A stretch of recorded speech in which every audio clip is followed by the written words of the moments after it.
I'm pissed off. Sorry in advance, Blue, that I'm uploading this video.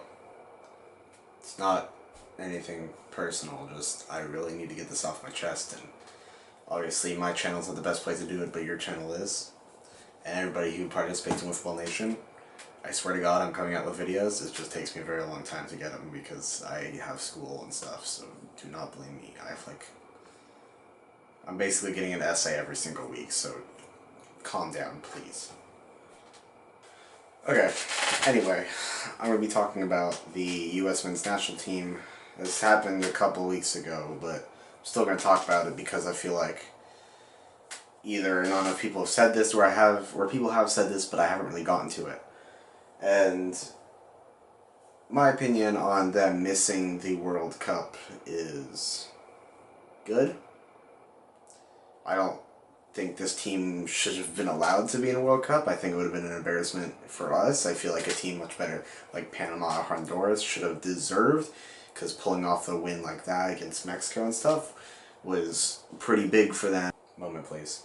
So anyway, I was just looking at the league table of the CONCACAF qualifying, which is always hard, but it should have been an expected win for the U.S. almost every 4 years. But it wasn't this year, and obviously I'm actually kind of happy because I hope Honduras do go on to beat Australia, because Australia has proven in the last couple of years that they need to start a rebuilding process just like the U.S. need to. There's Tim Cahill, obviously an Australian legend of football, but I think it's time for them to start rebuilding, and it's time for the U.S. to start rebuilding.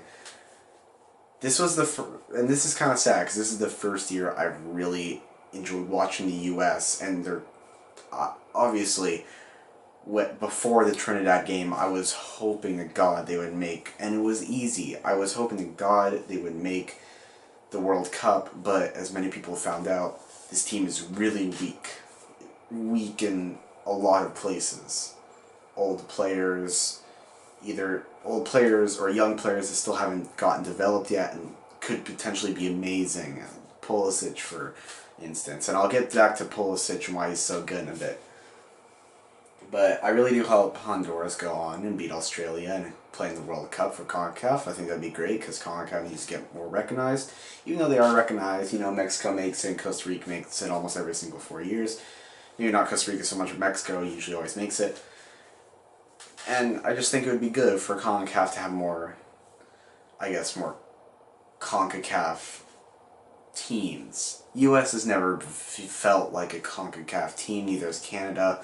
They're so dramatically different from the rest of South America and Central America, and North America is basically just America, or the U.S. and Canada. So those don't really feel like CONCACAF teams. It feels like there should be their own bracket, but the U.S. and Canada are so large that it doesn't really feel like that. Anyway, so I do hope Honduras go on a win. And if they don't, well, good luck to Australia. I don't think you're going to go that far, but good luck to you. The U.S. need to blow up their team. They need to stop inviting these old players. Bradley, for instance, Guzan, Tim Howard, they're done. They had their chances in the World Cup. We don't need them anymore. Their mediocrity has been rewarded by MLS. How can you pay Josie Altidore the amount of money that he earns when he gets 1 goal in the Premier League? How can you give Michael Bradley that sort of salary when he was 4th choice at Roma in midfield? These are facts, and inevitably, if you reward that sort of mediocrity, there isn't going to be the success that US fans demand. And these are Jermaine Jones. I'm just kind of looking. Josie Altidore. Oh, Michael Bradley, Dempsey. We don't need those players anymore. They're old. We don't need them anymore. They've had their chances in the 2014, 2010 World Cup. They tried their best. That's all we can ever ask for, honestly. And the U.S., obviously, as many European countries and Central America, South Africa, basically the whole world knows, the U.S. is not the most keen to soccer, football, whatever you want to call it. It's never really, enjoyed it. It's always been either every 4 years, frat guys come out and enjoy it. Sorry, there's a fart train. You can hear me, but it's kind of good because of our current political situation with Donald Trump. I got this, by the way, I got some of these ideas from Copa 90 US. Copa 90 US is a really good If you already know what Copa 90 is, you should watch them. If you like soccer, you like whatever you want to call it. Sorry. If you like soccer, you like football, watch Copa 90. I'll put it out in the description. It's amazing. It's an amazing YouTube channel, and Copa 90 US is equally as good. They do like short stories on football and stuff like that, into little videos, and it's really good. I'll put a link in the description. Watch it; it's amazing. Love the whole team. We need these young players to develop more, and we need more young players, I think, going over to Europe. But no, where there is just mechanisms in place where if you're not doing the job, you know you're going to get replaced, and you have to fight for everything you get, and it takes time, and it's difficult, and right now we're in a little bit of a gap, because MLS is doing well enough where they can keep a lot of their best players, and you've heard Don Garber say it many times. We're not a selling league. We're not going to keep a hold of our best talent. We're going to pay them, and we're also going to pay more money to bring our talent back. And look, that's great for marketing and all that, but you know, to what Herc was just saying, sometimes what's best for MLS isn't best for the national team, and it's difficult for the two of them to work 100% together because there are those differences. Why do you ask? Have you ever seen a good U.S. player that hasn't been developed in Europe? Most teams in MLS have a squad of 30, right? There are 20 teams. So I'm going to guess, because I don't know exactly the number, but there's going to be 15 to 20 Americans in each. That's a lot of players. That's nearly 500 players in MLS that are Americans playing the game. And they can't produce 11 of them. So they're just not bringing... Honestly, I think the reason Michael Bradley and Clint Dempsey, Tim Howard, you know why he was so good? I'm not going to say, but he played at Everton for a bit. Like, honestly, he played it for Everton. You know why Guzan's so good? I'm going to say it. Well, he played for West Brom as well in England. And I feel like if we just keep these young players here in the MLS, even though the MLS is getting very good, but it's still almost like a retirement league. And enough good ones through at the moment. They're not being brought through properly. Right. They're clearly not learning. They're clearly professionals because they have a certain amount of ability, but they're not taking that extra step. But we need to send more players like we did Pulisic. Pulisic, an absolute... He's going to be amazing when he grows up. And we need him to lead... He needs to be our captain, basically, in the 2022 World Cup in Qatar. The trouble is, I feel the problems start a lot earlier on. The US isn't developing that quality of player. You have some players who made it out into European football, like Josie Altidore, like Michael Bradley, who've come back, but they've come back not because they didn't want to put up a fight, or not because life was just so much easier for them here in the US. They came back because they weren't good enough.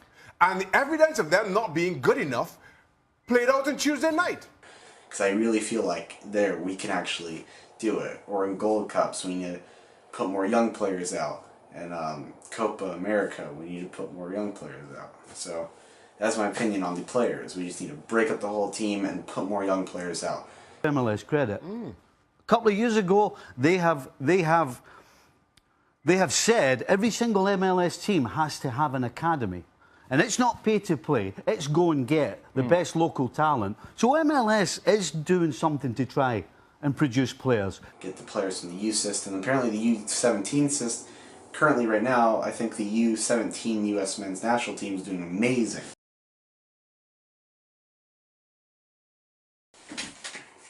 Sorry about that, I was just going to go get some ice cream. Pretty good. So, I forgot where I left off. Get rid of all the old players. Send some younger players, or develop them in Europe.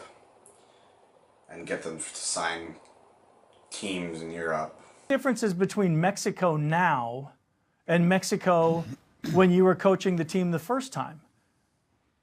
What Bruce said was Mexico has more players playing in the top leagues around the world, which is making them more competitive. Our political situation as well. Donald Trump, not one of the most liked people of all time as the president.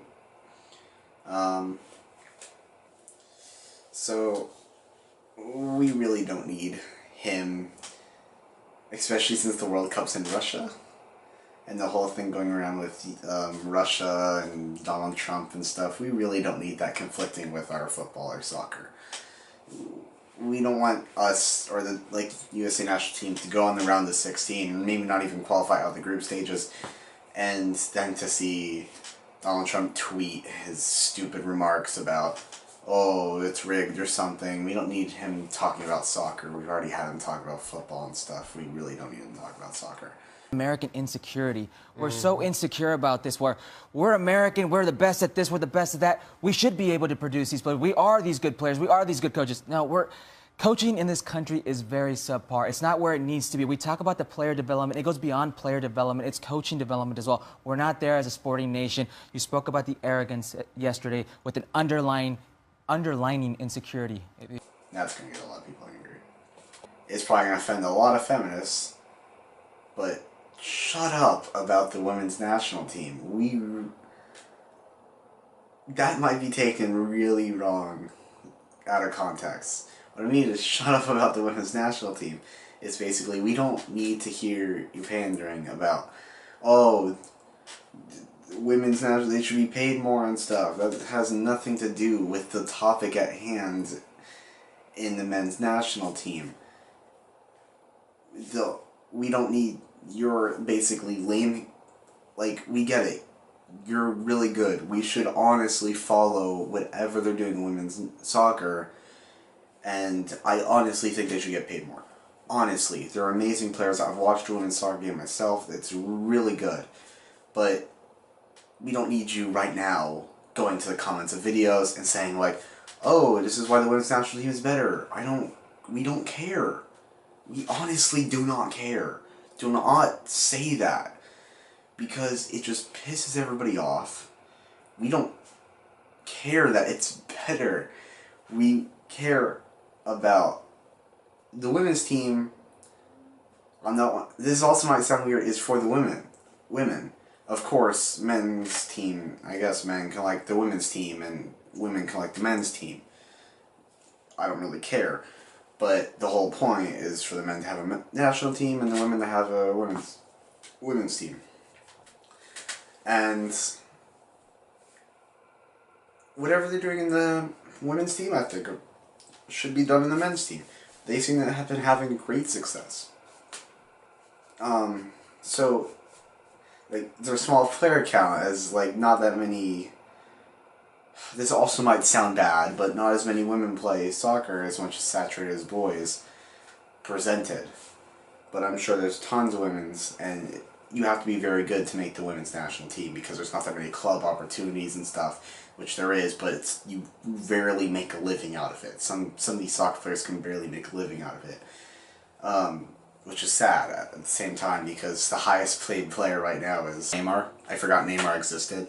He's getting paid some $256 million as his full contract, which is ridiculous. No man needs that much money, except for maybe Bill Gates. I'm just naming names here. But the women's national team, these players are amazing. Alex Morgan, Amy Wambach, Carly Lloyd, Miss Ertz, and her brother, I think, is Zach Ertz, the tight end for the Eagles. So, sporting family. I know the U.S. obviously have an advantage because our, diverse, I don't want to say we're more progressive, but I guess in terms of women's soccer, we have been more progressive into allowing that than most other countries. So that might be why we're doing so good. But that isn't an excuse. So whatever they're doing, we should do in the men's team. I think it's good for us to miss a World Cup. I know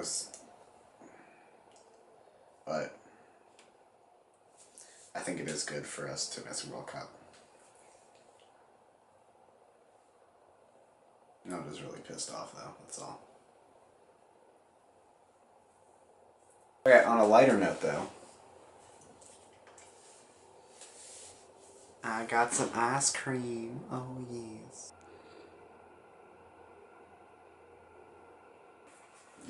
I also got new shoes. Thanks for watching. See you later.